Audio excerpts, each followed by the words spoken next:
Beloved people of this great Republic of Kenya, whether you live in the country or outside in the diaspora, allow me to wish you a happy new year, 2023.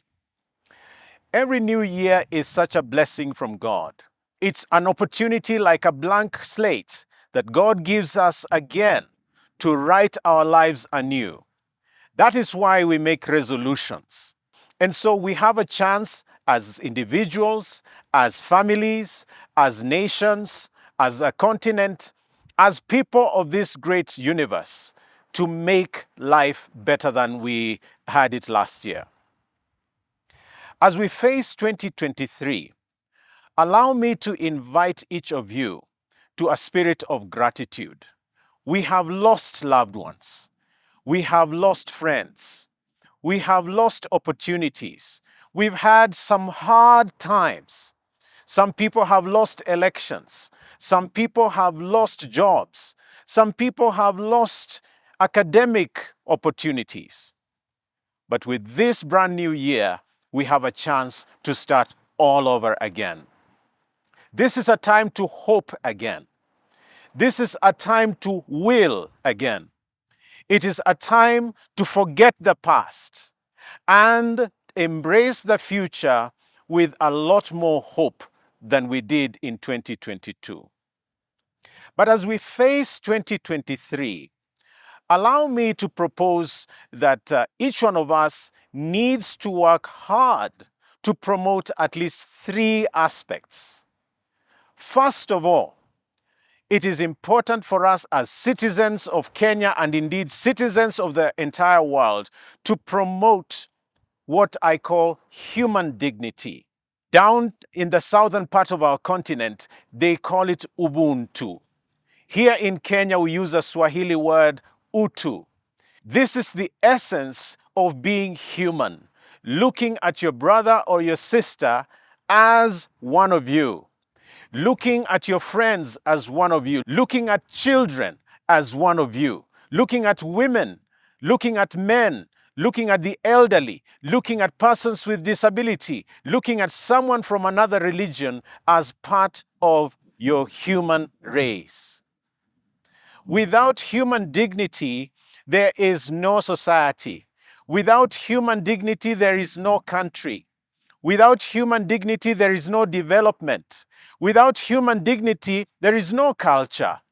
Without human dignity, you cannot have programs of infrastructure and development.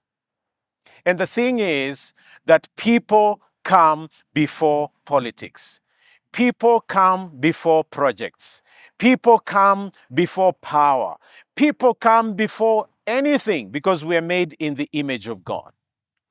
And so I urge all of us to think people, to think the other person, to think utu as we go into 2023. I urge religious leaders to think utu as they lead us in the ways of God. I urge those in government to think utu as we plan and do projects. I urge those in the private sector to think utu as we think about investment and many of our great programs. Without people, all these projects are useless. The second thing I would like us to embrace as we go into 2023 is values. We need to promote values because we are losing them at an alarming rate. It is time to recalibrate and go back to the drawing board and ask ourselves, where did we lose our values? Where did we lose our manners? Where did we lose our character? Where did we lose our sense of accountability? Where did we lose the sense of minding somebody else? We see it on our roads, the way we drive. We see it in our offices, the way we hire.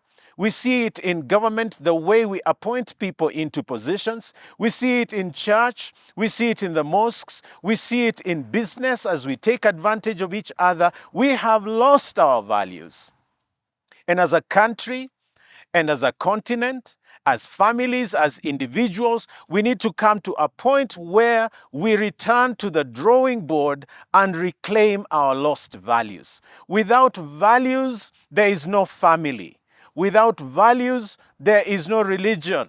Without values, there is no business. Without values, there is no government. Without values, there is no culture. Without values, there is no future. So we need to come to a point where we say, Lord, help us to regain our values. Lord, help me to promote values. Because without values, we are going nowhere. And lastly, we need to reclaim our environment. We need to reclaim the God-given world. You know, in Genesis, he said, we subdue the earth, replenish it, make it work, make it good. We've destroyed our world. We've destroyed our country. And we continue to destroy and imagine that nothing will happen to us.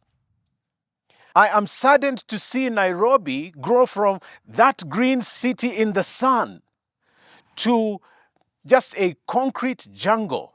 We have high-rising apartments everywhere.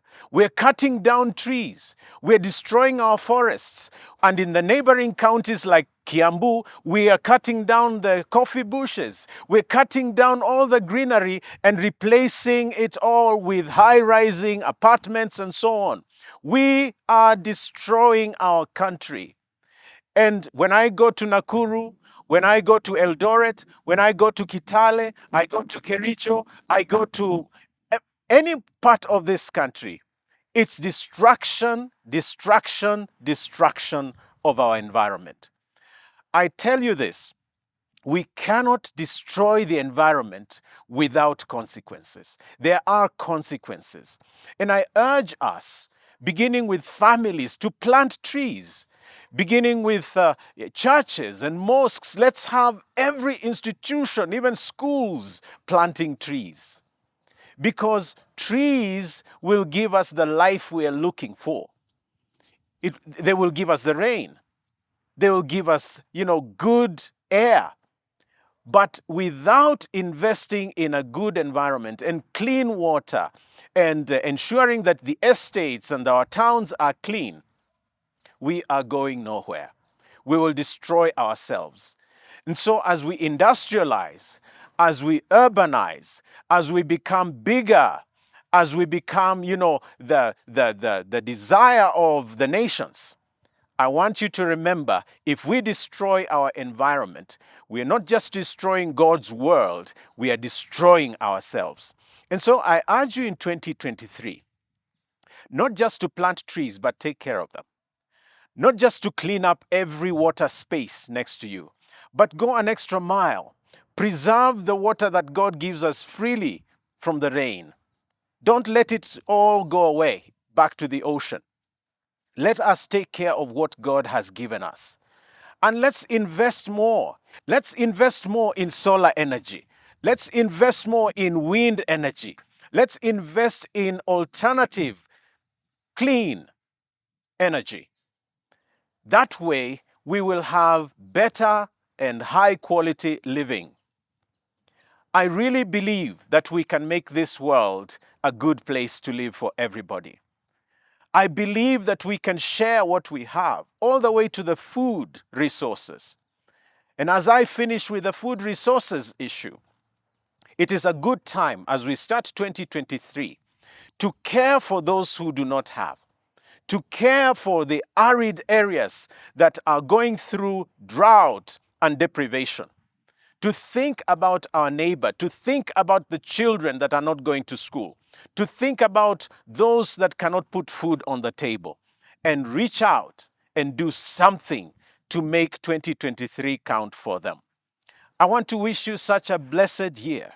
I want to wish you a God-filled year. I want to wish you a prosperous year. Despite all that is happening, I want to wish you happiness and joy and peace and unity and a great year to remember. May the Lord grant us a better year than 2022. And in case you're still hurting, In case you're still wounded, in case you're going through stuff, just hand them over to the Lord, do yourself with neighbor, and make this country what it was meant to be. God bless you, and God bless Kenya.